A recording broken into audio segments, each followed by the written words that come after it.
Baik, bismillahirrahmanirrahim. Assalamualaikum warahmatullahi wabarakatuh.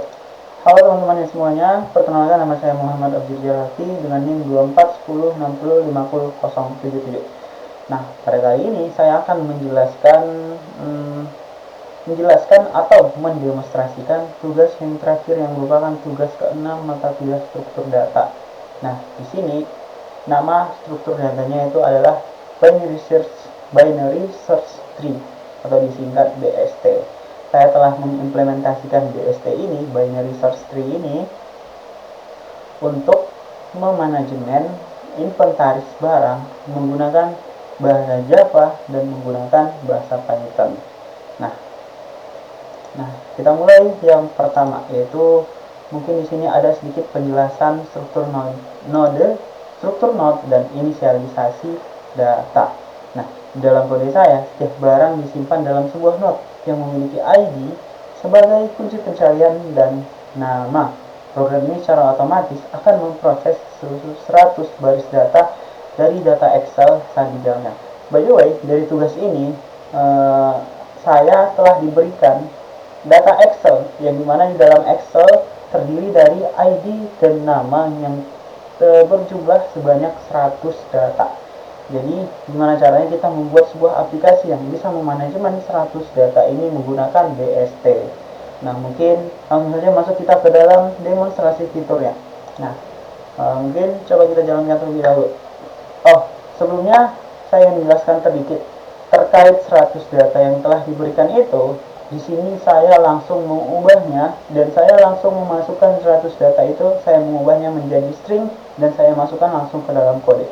Seperti yang sama-sama bisa kita lihat dalam sini. Nah, di sini integer Excel data. Saya masukkan semua ID dari data yang telah diberikan di dalam Excel. Kemudian saya juga memasukkan string Excel nama dari data dari ID-ID yang telah dimasukkan tadi. Nah, jadi ID 5288 itu merupakan pensil, ID 5993 itu merupakan pulpen, dan ID 6861 itu merupakan bawang yang merupakan ID yang berada di data yang paling terakhir. Nah, kurang lebih seperti itu. Di sini masuk kita ke dalam fiturnya, demonstrasi fitur. Nah, ketika saya jalankan, maka akan tampil berbagai fitur yang telah saya siapkan melalui code yang ada di dalam source code. Nah, di sini yang pertama itu ada tambah data manual, selanjutnya yang kedua itu cari data by ID. Nah, jadi apapun yang kita cari itu harus berdasarkan ID terlebih dahulu. Yang ketiga ada hapus data by ID juga. Keempat ada tampilkan in order.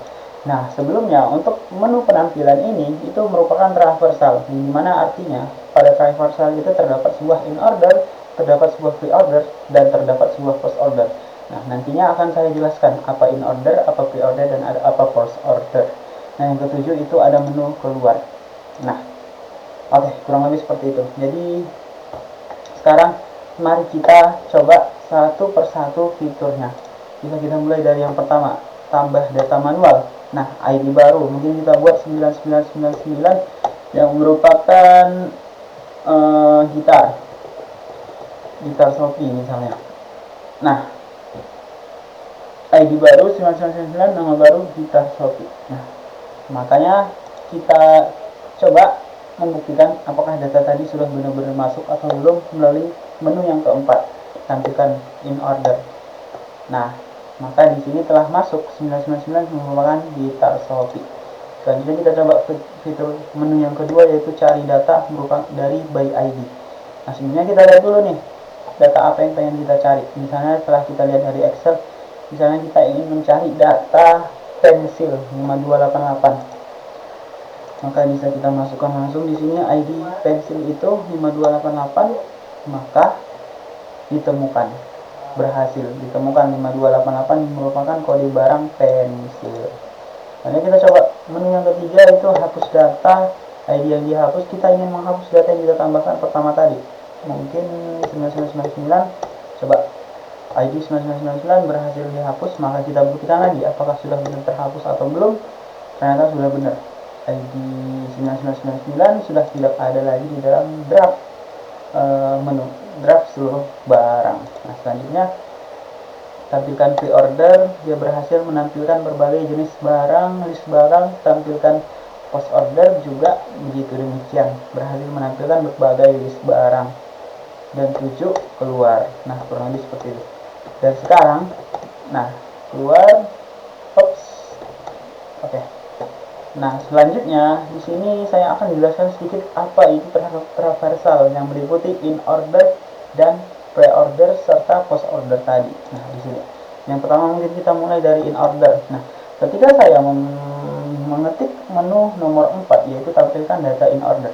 Artinya seluruh data yang ada di sini itu terurut dan dimulai dari data yang paling kecil sampai data yang paling besar untuk di akhir. Nah, sebenarnya logikanya kurang tepat seperti itu, tidak seperti itu.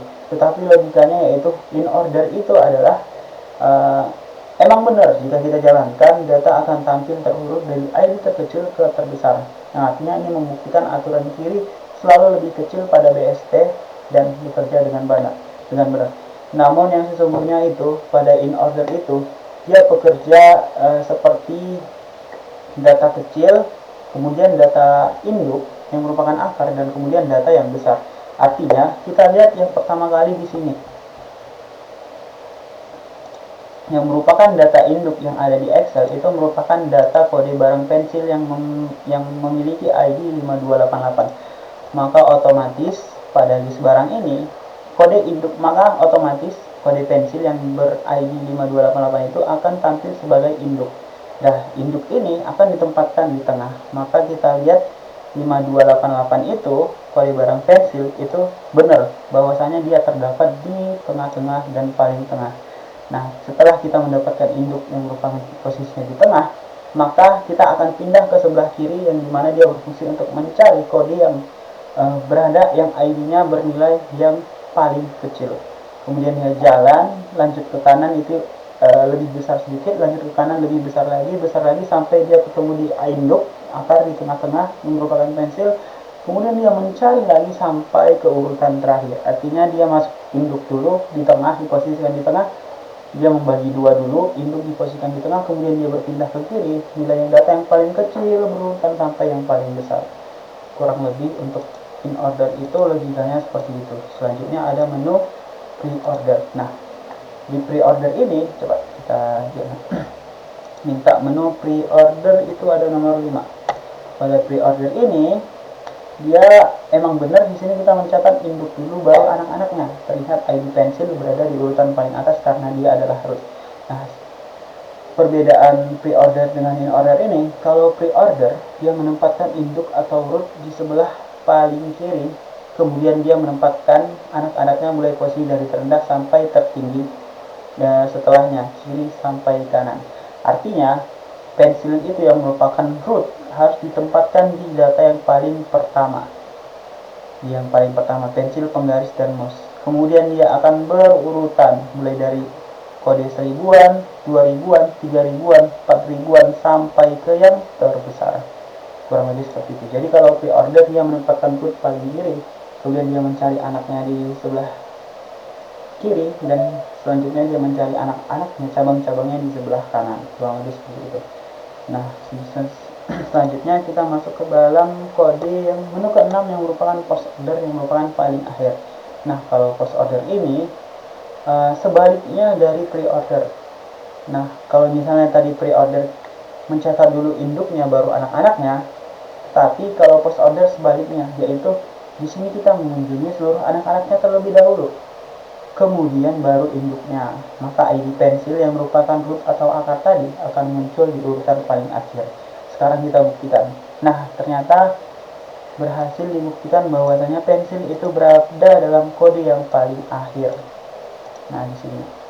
Selanjutnya kita lihat ke kiri, itu telah terbukti bahwasanya dimulai dari kode yang paling rendah, anak-anaknya dulu 1000-an, 2000-an, 3000-an, 4000-an sampai kode yang terbesar, dan di akhir itu ditutup dengan root yang merupakan akar yang merupakan pensil, kode 5288 yang merupakan pensil, nah, dan 5993 yang merupakan pulpen. Jadi kurang lebih seperti itu untuk perbedaan in order, pre-order, dan post order. Jadi saya ulangi sekali lagi, in order itu terurut dari ID terkecil sampai terbesar dan menempatkan pensil atau root itu di tengah-tengah. Sedangkan pre-order itu di sini kita mencari induknya dulu, pensil dulu yang merupakan root, baru mencari anak-anaknya dari mulai dari yang terendah sampai yang tertinggi. Sedangkan post order itu sebaliknya dari yang sebelumnya. Di sini kita mengunjungi anak-anaknya dulu, mulai dari yang terendah sampai ke yang tertinggi, kemudian kita menempatkan akar atau root merupakan pensil itu di posisi yang paling terakhir. Jadi kurang lebih seperti itu untuk uh, logika dari in order, pre-order, dan post order. Nah, jadi kurang lebih seperti itu. Dan tadi juga sudah terbukti bahwa fitur-fiturnya semuanya telah berjalan dengan baik dan berhasil. Jadi mungkin cukup sekian untuk Java. Selanjutnya masuk kita ke dalam final Python. Nah, untuk Python ini sebenarnya kurang lebih sama. Nah, di sini juga sama, cuman terdapat perbedaan pada bahasa aja. Nah, untuk data Excel yang berisi 1000 data tadi, 1000 baris tadi yang merupakan ID dan nama, itu juga udah saya transfer, udah saya ekspor ke dalam kode. Nah, mungkin untuk perbedaannya tadi, list ID dan nama pada kode Java itu dipisah, tetapi pada kode Python itu digabung. Nah, jadi kurang lebih perbedaannya seperti itu. Menu-menunya juga di sini sengaja saya pilih sama. Jadi coba kita jalankan. Nah, jadi di sini coba kita jalankan. Nah, jadi di sini telah berhasil sistem BST bareng Muhammad Aziz Arafi. Kita coba tambah data baru, ID baru 9999, Palu. Nah, kita lihat tampilan in order. Nah, ternyata benar Palu telah berhasil masuk. Kemudian kita cari barang 5288 itu berhasil. 5288 itu merupakan ID 5288 merupakan pensil. Jadi kurang lebih cukup sekian dari penjelasan demonstrasi tugas ke-6 merupakan binary search tree. Jadi mungkin dengan selesainya implementasi BST ini kita bisa sama-sama melihat bahwa struktur data pohon sangat efektif untuk menangani database yang membutuhkan pencarian dan pengurutan data secara cepat. Jadi mungkin cukup sekian dari saya, sekian dari demo saya. Apabila ada kata yang salah, saya mohon maaf kepada Allah, saya mohon ampun. Wabillahi taufiq wal hidayah. Assalamualaikum warahmatullahi wabarakatuh. Dadah semuanya, terima kasih.